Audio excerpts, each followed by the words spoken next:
অভিনেতা অচ্যুত পোদ্দারের জীবনাবসান হয়েছে। মৃত্যুকালে বয়স হয়েছিল 91 বছর। শারীরিক সমস্যার কারণে সোমবার মুম্বাইয়ের থানে এলাকার এক হাসপাতালে তাকে ভর্তি করা হয়েছিল, সেখানেই তার মৃত্যু হয়। চিকিৎসকরা জানিয়েছেন, বয়সজনিত নানা শারীরিক সমস্যায় ভুগছিলেন তিনি। 3 ইডিয়টস ছবিতে কলেজ অধ্যাপকের চরিত্রে তার অভিনয় মনে রাখবেন সিনেপ্রেমী দর্শকরা।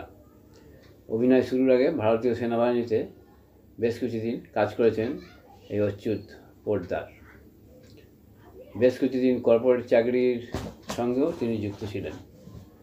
44 বছর বয়সে বলিউডে অভিনয় শুরু করেন।